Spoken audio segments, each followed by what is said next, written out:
Hi viewers, இந்த வீடியோவில் தொடக்கக்கல்வி சார்நிலை செயல்முறைகள் வந்து வெளியிட்டிருக்காங்க. இது வந்து செகண்ட் கிரேட் டீச்சருக்கான ஒரு தகவல். இளைஞருக்கான காலிப்படங்கள் ஆசிரியர் தேர்வாணி மூலம் நேரடி நியமனம் வழங்குவதில் பின்பற்ற வேண்டிய நெறிமுறைகளை வந்து அவங்க கொடுத்துருக்காங்க. இந்த நெறிமுறைகள் வந்து பார்த்தீங்க அப்படின்னா, இப்போ கம்ப்ளீட்டாக ஒர்க்கு சிவி முடிச்சுட்டு இருக்க கேண்டிடேட்ஸ்க்கான நெறிமுறைகளை வந்து ஃபாலோ பண்ணணும்னு சொல்லி கொடுத்துருக்காங்க. ஆசிரியர் தேர்வாரியம் அறிவிக்கையின்படி அவங்க நடந்த தகுதி தேர்வு பெற்ற மதிப்பெண் இன சுழற்சி அடிப்படையில் தேர்வு செய்யப்பட்ட 2340 எண்ணிக்கையான தற்காலிக தேர்வு பட்டியல். ஓகேவா? ஸோ இவங்க வந்து இந்த கேண்டிடேட் செலெக்ஷன் லிஸ்ட்டு கம்ப்ளீட்டாக முடிஞ்சிருச்சு. ஸோ இவங்களுக்கு வந்து பார்த்தீங்க அப்படின்னா இப்படி தான் ஃபாலோ பண்ணணும் அப்படின்ற ஒரு செயல்முறைகளை வந்து அவங்க கொடுத்துருக்காங்க.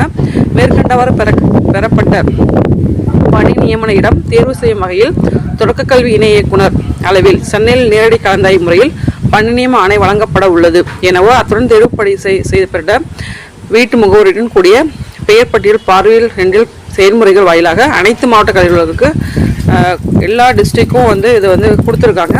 இது ஃபாலோ பண்ணுறதுக்கு ஒரு சார்ட் வந்து அவங்க கொடுத்துருக்காங்க. எந்த டேட்லேருந்து எந்த டேட் வரைக்கும் வந்து நடைபெறுதுன்னு சொல்லிட்டு 14/7 18/7 வரைக்கும் ஒரு லிஸ்ட் அவுட் போட்டு ஒரு அட்டவணையை வந்து அவங்க கொடுத்துருக்காங்க.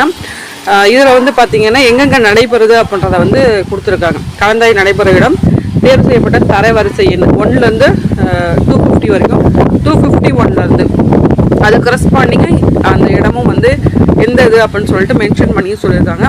ஸோ இந்த இது வந்து பார்த்திங்க அப்படின்னா இன்றைய தகவலாக வந்து செகண்ட் கிரேட் டீச்சருக்கு ஒரு இம்பார்ட்டண்டான ஒரு அனௌன்ஸ்மெண்ட்டை வந்து கொடுத்துருக்காங்க. இதுக்கு முன்னாடி பிடிபிஆர்டி எக்ஸாம் வந்து நடைபெற்றது. அதற்கான தகவல் இன்னும் முழுமையாக நம்மளுக்கு வந்து கிடைக்கல. ஸோ இதில் வந்து பார்த்தீங்க அப்படின்னா செகண்ட் கிரேட் டீச்சருக்கு வந்து கம்ப்ளீட் ப்ராசஸ் முடிஞ்சு இப்போ வந்து அவங்க ஜாயினிங் இடம் எந்த இடத்துல பணியாற்றுறதுக்கான கவுன்சிலிங் ப்ராசஸ் வந்து கொடுத்துருக்காங்க. சரிங்களா? ஸோ இந்த தகவல் வந்து வீடியோ மேக் பண்ணது. நன்றி, வணக்கம். தேங்க்ஸ் ஃபார் வாட்சிங்.